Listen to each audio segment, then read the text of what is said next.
ముఖ్యంగా చూసుకుంటే మొన్న ఆ మధ్య 2 వార్తలు బాగా వైరల్ అయ్యాయి సార్. ఒకటి గుడ్లవల్లేరు కాలేజీ ఇష్యూ ఒకటి, అదేవిధంగా మన జిత్వాని ఓకే. ఏంటి సార్ అసలు అంటే జిత్వాని యొక్క కథాంశం ఏంటో నాకు అర్థం కాలే. ఇదేదో 2009 నుంచి స్టార్ట్ అయింది అంటారు. మరి ఆ కుక్కల విద్యాసాగర్ ఎవరో మనకు తెలియదు. వీళ్ళేమో వైసీపీ వాళ్ళకి మాకు అతనికి వైసీపీకి ఎటువంటి సంబంధం లేదని తప్పించుకునే ప్రయత్నం వైసీపీ చేస్తుంది.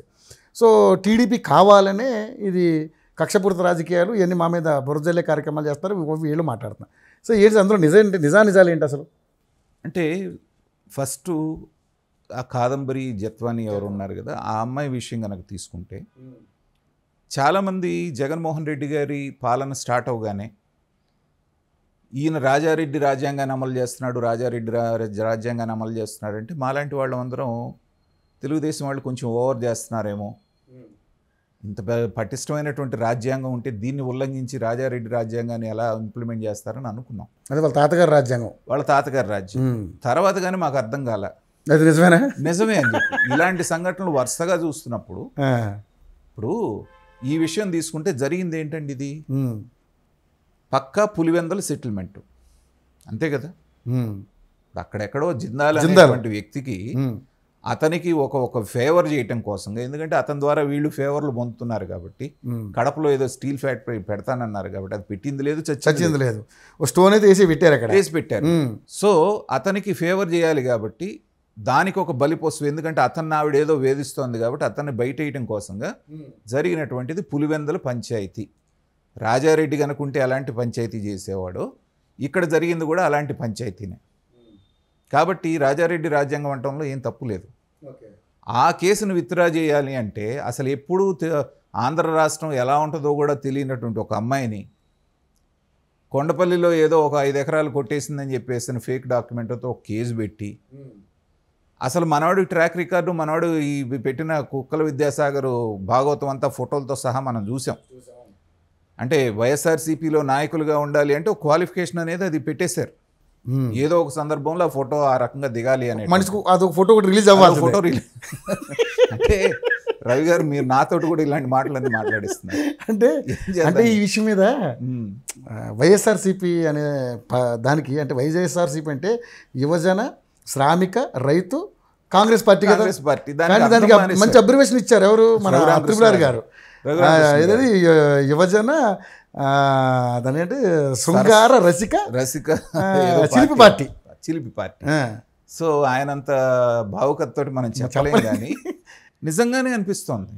ఇవాళ గంటనే ఆయన ఒక మంత్రి, అరగంట అని ఒకళ్ళు, మిగతా ఒకళ్ళు, ఒక ఎంపీ ఒక రకంగా, ఇవన్నీ చూస్తూ ఉంటే చీదరేసి అసహ్యం వేస్తాను. అలాంటి వాడు ఆ అమ్మాయిని అడ్డం పెట్టుకొని వాళ్ళకి కావాల్సిన, పోనీ ఆవిడని తీసుకొచ్చారంటే అర్థం ఉంది, వాళ్ళ ముసలి తల్లిదండ్రులని అందరినీ కలిపి తర్వాత 2వ తారీఖు ఉదయం 6 గంటలకు కేసు పెడతారంట, మధ్యాహ్నానికి ఏమో సెర్చ్ వారెంట్ తీసుకుంటారు మ్యాజిస్ట్రేట్ దగ్గర నుంచి, సాయంత్రం ఫ్లైట్ ఎక్కి బాంబే వెళ్ళిపోయి వాళ్ళని అక్కడ నుంచి లిఫ్ట్ చేసుకొని ఇల్లంతా చిందరవందర చేసి వీళ్ళకి కావాల్సిన డాక్యుమెంట్లు అన్నీ తీసుకొని బాంబే నుంచి వీళ్ళు కారులో తీసుకొచ్చారంటే అందుకు 3 రోజులు పట్టిందని 6వ తారీఖు నాడు ప్రొడ్యూస్ చేస్తారు. తిట్లు తిట్టింది ఆవిడ, జడ్జి బెయిల్ ఇచ్చిన ఆవిడ. బెయిల్ ఇచ్చిన వాళ్ళు ఎవరో జడ్జి ఉన్నారు కదా, పిచ్చి తిట్లు తిట్టారు. అసలు అమ్మాయి ఎప్పుడైనా ఆంధ్రాతో పరిచయం ఉంది, అసలు సౌత్ ఇండియానే పరిచయం లేదు. కానీ ఇక్కడ ఇంకో కొత్త అంశాలు వస్తున్నాయి సార్. ఇది ఈ సంవత్సరం 2024 ఫిబ్రవరి 2వ తారీఖునో 6వ తారీఖునో 2వ తారీఖు అక్కడ మన ఇబ్రహీంపట్నంలో కూడా కేసు నమోదు చేశాడండి. ఇదే కుక్కలు చేశాడు, ఇబ్రహీంపట్నంలోనే నమోదు చేసింది.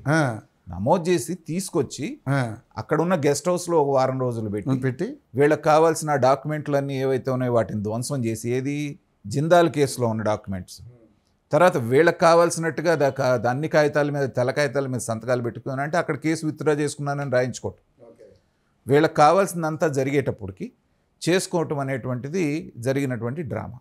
అయితే దురదృష్టకరమైన విషయం ఏంటంటే 3 ఐపీఎస్ ఆఫీసర్లు దీంట్లో ఇన్వాల్వ్ అవటం అనేటువంటిది దురదృష్టకరం. ఇంకా మళ్ళీ మాట్లాడితే రాజేంద్రనాథ్ రెడ్డి కూడా ఇన్వాల్వ్ అయ్యాడు అంటున్నారు డీజీపీ. ఆయన హస్తం కూడా ఉంటే అంతకంటే దౌర్భాగ్యం లేదు. సజ్జల రామకృష్ణారెడ్డి దగ్గర నుంచి 4 సీనియర్ మోస్ట్ ఐపీఎస్ ఆఫీసర్లు దీంట్లో ఇన్వాల్వ్ అయ్యారు అంటే పులివెందల పంచాయతీ ఇది నిజంగా చూస్తే ఏంటంటే రచ్చబండల దగ్గర చేసే పంచాయతీ. వాళ్ళ ఉద్దేశం ఏంటంటే జగన్మోహన్ రెడ్డి గారు ఇంకొక 20 సంవత్సరాల దాకా ఈయనే ముఖ్యమంత్రి, ప్రభుత్వం మారదు. 30 సంవత్సరాలు మర్చిపోయి మళ్ళీ తగ్గిస్తారు మీరు. సో 30 సంవత్సరాలు ఆయన ముఖ్యమంత్రి కాబట్టి మనం ఏం ఆట ఆడినా సరిపోద్దని జగన్మోహన్ రెడ్డి గారు అంత బ్రహ్మాండంగా వీళ్ళందరినీ మభ్యపెట్టగలిగారు. ఐఏఎస్ ఐపీఎస్లు అంటే మనం చాలా ఇంటెలిజెంట్ ఫెలోస్ అయితే మాత్రమే అవుతారనుకున్నాం. అలాంటి వాళ్ళని కూడా గతంలో చూసాం. ఇప్పుడు బురిడి కొట్టించాడు ఆయన బ్రహ్మాండంగా. జవహర్ రెడ్డి గారు, ప్రవీణ్ ప్రకాష్ వీళ్ళందరూ ఎలాంటి ఆఫీసర్లు అండి. చంద్రబాబు నాయుడు గారు ఉన్నప్పుడు జెమ్స్ లాగా పనిచేశారు. అలాంటి వాళ్ళను కూడా భ్రష్టు పట్టించి వాళ్ళని ఒక రకంగా ఏంటంటే హిప్నటైజ్ చేశాడు. ఉండేది మనమే, నేను చెప్పినట్టు విన్నారా, మీ ఇష్టం వచ్చినట్టు ఆడొచ్చు, లేదంటే ఏబి వెంకటేశ్వరరావు పట్టిన గతి పట్టుద్ది, ఇది కావాలో అది కావాలో తేల్చుకోండి అన్నాడు. చచ్చినట్టు అందరూ కూడా ఈయన చెప్పినట్టుగా చేయటం మొదలుపెట్టారు.